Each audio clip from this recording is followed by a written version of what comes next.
Assalamualaikum dan salam sejahtera. Nama saya Nurul Fadilah binti Imran. Nombor matrik saya BA2011020. Okey, hari ini saya akan menceritakan tentang APK saya, Individual Assignment. Pertama sekali saya akan bercerita tentang produk review. Saya memilih produk review saya iaitu Cukup Rasa. Hai dan Assalamualaikum. Nama saya Nurul Fadilah binti Imran dan hari ini saya akan mereviewkan satu produk saya, yaitu yang digunakan oleh suri rumah, yang digunakan di dapur, yang digunakan untuk menyedapkan makanan kita. Bila siapa yang mau jadi suri rumah tuh perlu sediakan nih. Kita tahu kan nih apa nama dia? Nama dia Cukup Rasa. Review nih sebab saya rasa bagi wanita di sana kamu perlu beli nih. Sebab apa? Kita tengok dari packagingnya pun kita dapat melihat cantik tuh macam mana. Apalagi dalam dia. Okey, kita tahu ni Cukup Rasa ni adalah penambah perisa semua dalam satu. Okey, walaupun kita tidak guna garam, kita tidak guna ajinomoto, kalau kita masak tu kita guna ni. Ini memang lengkap lah sebab dia punya di sini kan. Dia punya Cukup Rasa ni, dia ada bawang, dia ada bawang putih, dia ada bawang merah, dia ada semuanya ada di sini. Kalau kita masak nih, semua masakan kita taruh ni memang sedap.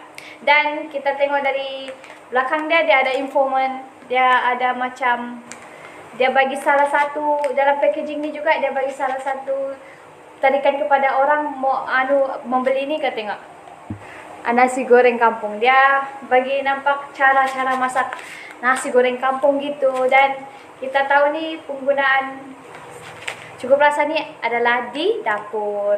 Jadi bagi suri rumah, bagi orang yang baru belajar masak, sangat sesuai digunakan untuk orang suri rumah, siapa yang suka memasak. Okey, di sini kita tahu dari dia punya packaging ni pun sangat bagus, dan dia punya cara hidangan dia ada, semua maklumat-maklumat di sini ada. Mau rasa tapi tidak boleh rasa sekarang sebab kalau ini dicampur untuk kita masak saja kan.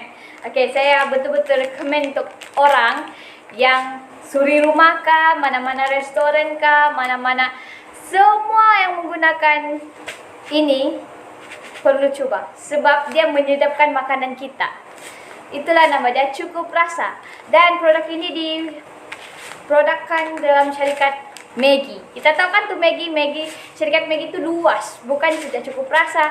Dia ada jual Maggi kari, dia ada jual Maggi ayam. Jadi syarikat ini sangat berkejaya lah untuk mencari ide-ide dorang untuk penjualan dan pemasaran dorang.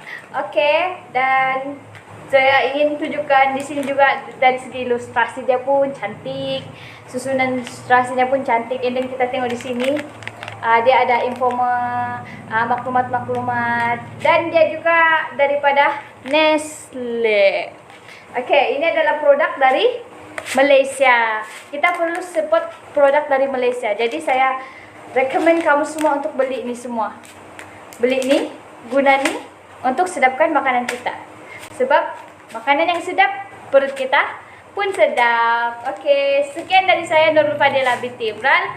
Nomor matrik saya BA2011020. Dan belilah Maggi Rasa Cukup Rasa.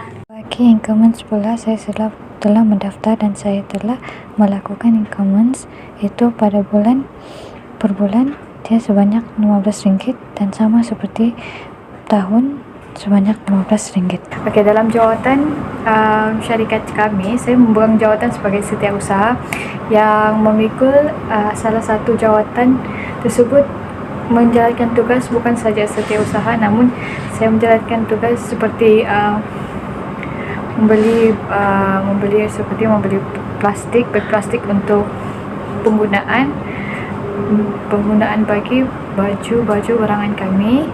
Selain itu saya juga membuat poster yang saya hasilkan, iaitu gambar alih-alih ke syarikat kami, iaitu Lady B Bundle. Dalam syarikat ini juga saya banyak membagi cadangan, menerangkan tentang tawaran nilai perniagaan, combo offer kami buat, dan combo offer seperti percuma pengangkutan area KK kalau dia membeli pakaian 5 item. Okey, kami dalam syarikat ni, kami seperti kamu tahu, Lady B Bundle kami menjual adalah pakaian-pakaian wanita yang sudah terpakai. Itulah nama dia, Lady B Bundle. Okey.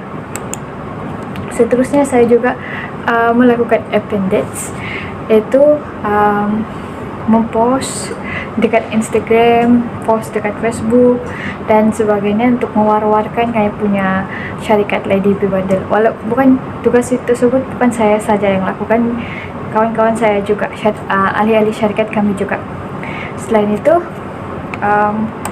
dalam APK ini, pembelajaran yang saya dapat dalam subjek APK ini adalah saya dapat mengetahui tentang bagaimana mengendali sesuatu perniagaan yang dijalankan. Selain itu, saya juga belajar cara bagaimana hendak menjalankan tugasan tugasan yang dibuat dalam ahli syarikat kami.